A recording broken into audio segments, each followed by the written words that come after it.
탄핵 인용되고 너무 억울해서 저 울면서 목사님한테 전화했어요. 위로받고 싶어서. 목사님하고 같이 우는데 목사님 저를 위로해 주는 게 아니고 여기 나오신 여러분들 걱정해 주시더라고요. 그래서 저도 대책은 없지만 저도 같이 위로해 드리겠습니다 했습니다. 그래놓고 어머니 자리에 섰는데 말재주는 없지만 글재주가 있어서 좀 써왔습니다.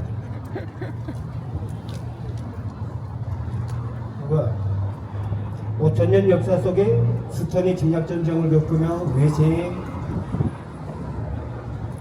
곳곳마저 빼앗겨 그 고통 속에 살아오던 대한민국 땅에 기독교가 전파되어 기도로 찾아내고 기도로 세우고 기도로 지켜낸 대한민국 앞에 또 한 번의 멸망이 절절한 기도로 수호하여야 할 영적, 이념적 싸움이라는 사명 앞에 우리는 서 있습니다.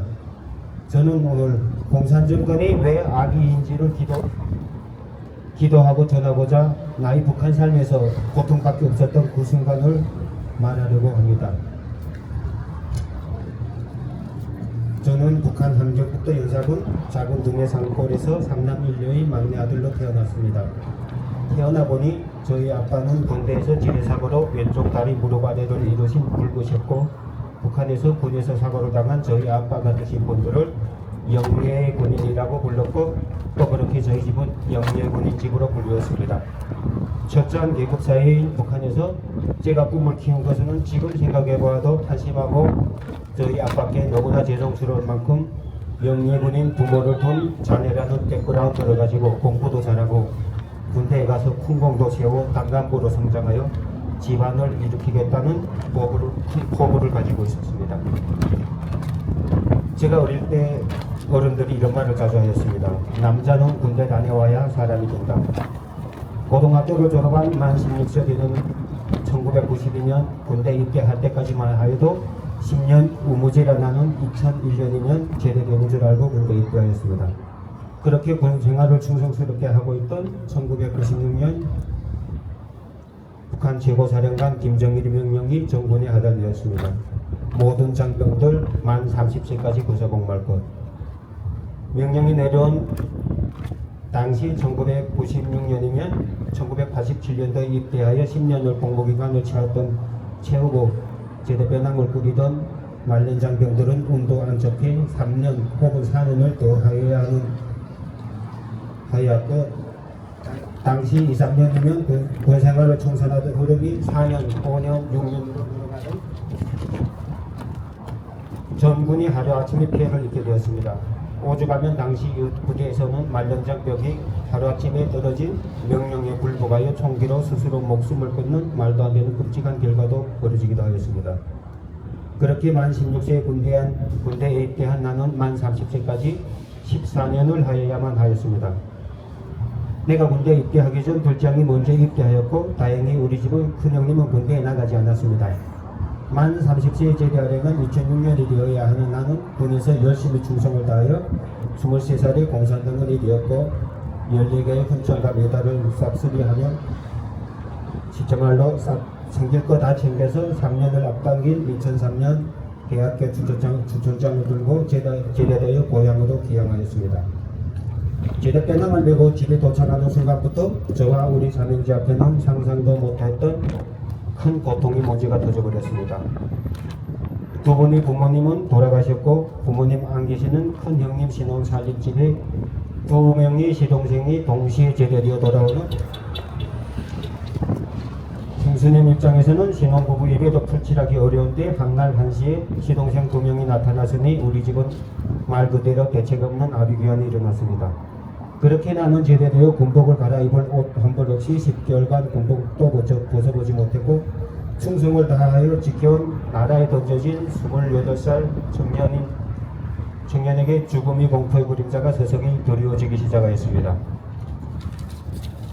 만약에 그때 나는 기도라는 행위를 알았다면 아마도 나를 죽여달라고 기도하였을 것입니다. 막내 내가 군대로 나가면서 시작된 고난의 행군 앞에서 일명 영예군인이라고 이름 지어 한 달이 이르신 아빠는 가장 먼저 굶주림의 패자가 되어 나라를 위해 한 다리를 바쳐가며 충성을 하였던 그 나라에서 굶주림의 고통 속에서 56세의 젊으신 나이에 돌아가셨습니다. 아빠의 쓸쓸한 장례를 마친 너난의 가족은 곧바로 탈북길에 나섰고 엄마는 딸 찾아 중국으로 들어가서 누나를 찾아내었습니다. 그렇게 엄마는 중국에서 교회와 누나의 도움으로 돈과 식량을 챙겨들고 북한과 중국을 수차례 드나드셨습니다. 몇 번이 중국으로 다녀오신 엄마는 새벽마다 일어나셔서 물도 놓으시고 중얼중얼 하셨는데 집에 있던 큰형님이 새벽 잠결에 들려오는 엄마의 마지막이 중얼이시는 소리로는 아빠에게 제발 막내 아들인 저를 데려가라고. 당시 큰형님도 그랬고 전달받고 있는 아이 머릿속에도 엄마가 정신이 이상해졌다고, 치매 같은 행동이 일 뿐이라고만 생각하였습니다. 군대에 나가 있는 막내 아들을 돌아가신 아빠가 데려가라고 하면 막내의 나 죽으란 말인가? 모여 앉은 삼형제의 당연한 생각이 표절이었습니다. 그렇게 중국으로 다니시던 엄마는 중국의 어느 한 교회에서 공안에 잡혀 도원을 거쳐 원성보위부 감옥으로 강제 송환되셨고 그곳에서 무자비한 폭행이 공언해 나의 엄마는 뇌출혈로 감옥에서 돌아가셨습니다. 그때 엄마의 나이도 57세 꽃밭이 젊으신 나이였습니다. 오늘날 2025년 현재 살아계신다면 아빠 86세, 엄마 79세, 북한이 아니었다면 아직도 건강하게 살아계시고 그것만으로도 나와 우리 가족들에게 큰 힘이고 행복과 기쁨이 될 것입니다. 그래서 더 보고 싶고 아쉽고 그 아쉬움이 북한 정권에 대한 분노로 바뀌어가고 오늘은 공산화되어가는 민주당 이재명한테 분노로 넘어가고 있습니다. 아버지는 그 나라의 다리를 바쳤고 자식들은 그 나라의 청춘을 바쳤고 나라는 부모를 굶겨 죽이고 때려 죽였습니다. 나에게 북한은 저주받은 땅입니다.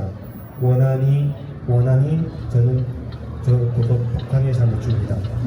내가 통일이 되어도 북한에 절대로 안 가려고 하는 이유이기도 합니다. 나는 절대로 북한 땅을 받지 않을 것입니다. 만약에 당시 기도 행위를 알았더라면 나의 부모님들 원한을 풀어드리고 저들을 복수할 수 있게 나에게 총과 총알을 달라고 기도하였습니다. 정말 말 그대로 굶기를 밥 먹듯이 하던 나는 드디어 용기를 내어봅니다. 탈북의 용기를. 지뢰되어 5일을 굶어봤습니다. 정말로 서면 앉고 싶고 앉으면 눕고 싶고 누우면 죽고 싶었습니다. 눈도 바로 안 떠집니다. 일단 배고프면 잠도 없어집니다. 잠들면 아마 죽었을 수도 있습니다. 죽기 전 밥 한 그릇 얻어먹을 만한지 지인을 떠올려 30리쯤 되는 곳을 8시간 넘게 기어가듯 걸어가서 5일 만에 밥 한 공기 얻어먹고 왔습니다. 사람이 빈속에 와인 한 잔 취하듯 밥 한 숟가락에 취하는 걸 경험해 보았습니다. 밥 한 그릇, 된장국 한 그릇 앞에 두고 몇 숟가락 두다가 밥상에 숟가락 든 채로 기절을 해서 수시간 잠들어 보았습니다. 그렇게 대책 없는 북한에서 나는 제대 1년 만에 두만강을 통하여 첫 탈북을 시도하였습니다. 며칠 전 내린 장마비로 두만강은 물은 진흙탕물로 차넘치고 이런 불어난 물에 두만강을 건널 사람이 없을 것이라고 판단한 북한 국경경비대 온 군인들도 철수하였습니다. 하지만 나는 두만강에 들어섰습니다. 거센 물살에 떠밀려 반도 넘어가서 힘이 다 빠집니다. 또다시 죽음을 경험하는 순간이었습니다. 그렇게 물을 마시며 발끝이 땅에 닿으면 솟구쳐 보기를 그러기를 10번도 반복하기 전에 저는 이미 죽겠구나 하는 생각에 발이 땅에 닿으니 다행히도 콧구멍은 밖에 있었습니다. 마침 건너편에 중국 사람 3명이 긴 작병기를 던져줬고 저는 그렇게 그들이 도움으로 살 수가 있었습니다. 코로 입으로 흙탕물을 얼마나 많이 마셨는지 머리 전체를 바늘로 찌르듯 통증이 느껴지고 온몸은 사시나무 떨리듯 경련이 일어납니다. 나는 비어준 조선족 사람들 집에서 바쁜 부부들이 저희들끼리 죽음말로 말할 때는 나는 공안에 신고하지 않을까 별의별 상상에 긴장은 몇백 배로 높아지기도 하였습니다. 3일간이 중국에서 한국에 정착한 누나하고 통화가 되었고 누나는 당장 한국으로 오라고 연길시에 있는 브로커를 나에게 보내주었습니다.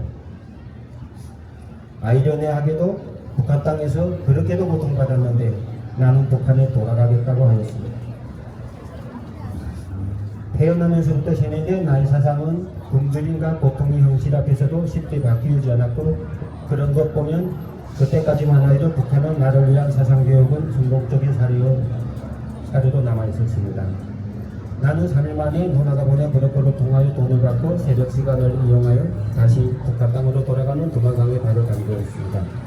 한 발자국 두만강 물살이 휘청이며 조심스럽게 북한 땅 기슭에 도착하는 순간 나의 왼발 DP에 서걱함이 느껴집니다. 북한 경비대가 던져놓은 목함을 밟은 것이었습니다.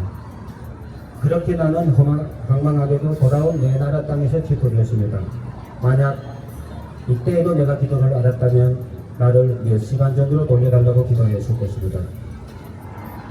일명 도끼장이라고 불리는 천창 안에서 아침 6시의 기상으로 밤 10시 취침까지 밥 먹는 시간 5분을 빼고 오전 10분, 오후 10분 시간이 선자리 스트레칭 휴식만 주어지고 불편한 자세로 줄곧 앉아 있어야만 했습니다.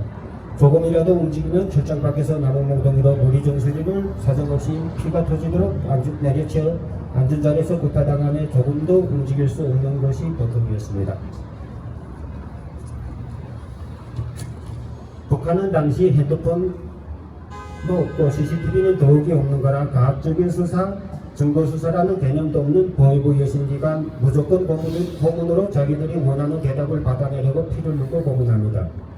하지만 온몸이 부서지도록 아프지만 감옥 안에서 다시 돌아오면 그렇게도 움직일 수 없이 앉아있는 것이 너무 고통이어서 오죽하면 또다시 예심장으로 불러내서 나가서 매맞으며 고문당하기를 원하는 말도 안 되는 상상을 해보기도 합니다.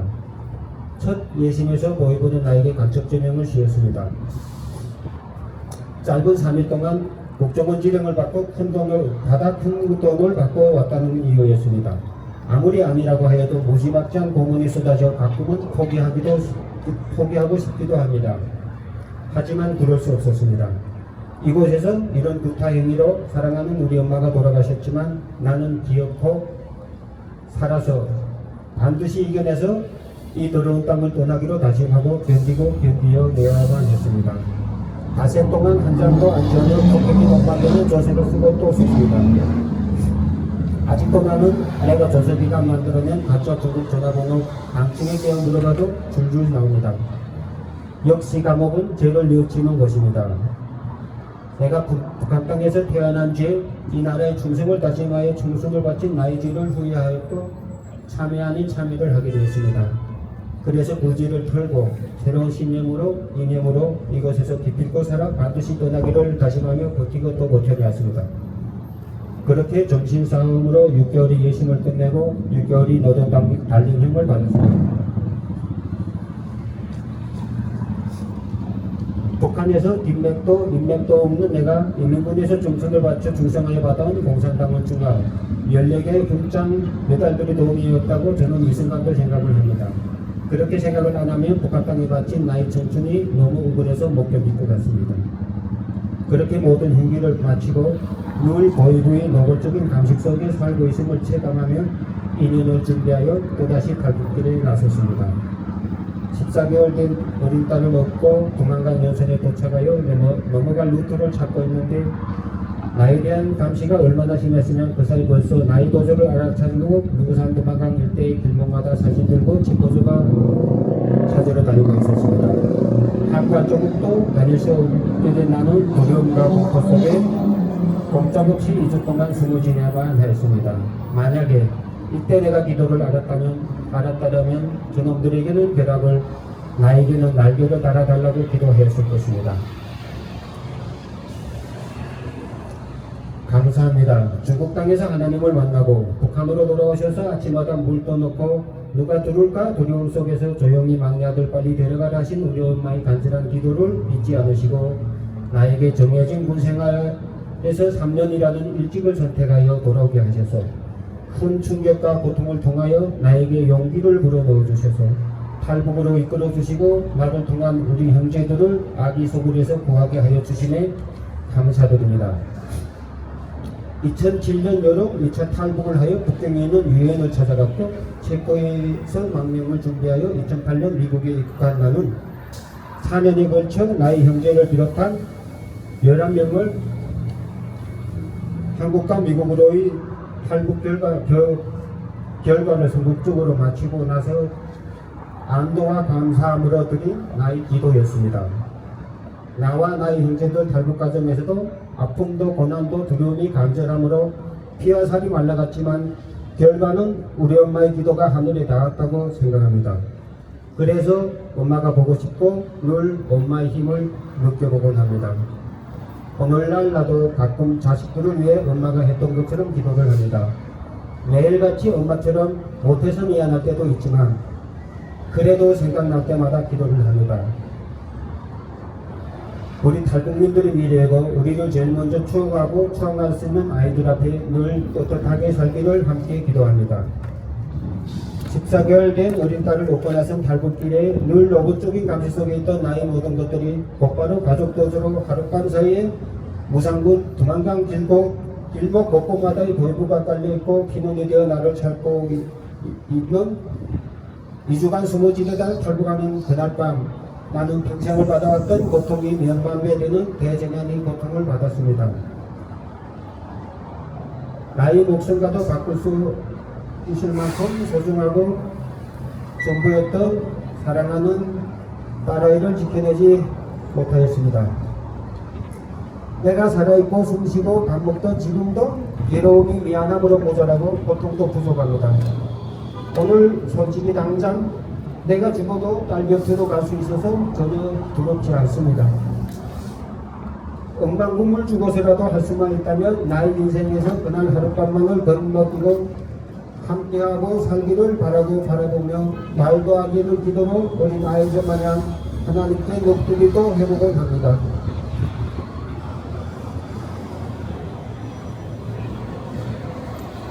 그리고 내가 겪어왔던 아픔과 고통들이 이 땅에서 살아가는 속에서 장점이 되어서 부딪히는 어려움이 늘없이 사라지고 용기 있게 헤쳐나가는 힘이 되게 하여 저와 여러분들이 늘 건강하고 서로가 서로의 버팀목들로 늘 함께하기를 기도합니다. 북한 땅에서 하나님을 모르고 살아왔기에 그때의 어려움과 고통이 더욱 컸을 것입니다. 종교 탄압이 상징인 북한에서 눈 뜨면 제일 먼저 올린 엄마의 기도를 들어주신 하나님께 감사를 드리며 오늘이 위기 앞에 빠져있는 대한민국을 위하여 애국의 후손 우리 후손들이 공산이 노예 북한이 노예가 아닌 자유민주주의를 영위함을 잊지 말고 쉬지 않고 기도하고 또 기도하는 기도 용사가 되어 특히 여러분들은 북한 땅이 아닌 하나님 사랑 안에 축복받은 대한민국과 미국 땅에서 태어나고 살아가는 것만으로도 감사로 넘쳐나고 가장 먼저 기도로 하나님께 소통하고 대한민국을 위하여 기도하고 우리 후세가 살아갈 자유 대한민국을 위하여 쉬지 말고 기도하여 그리고 반드시 응답받는 자유 대한민국과 저와 여러분들이 되기를 늘 기도드립니다. 아멘. 감사합니다.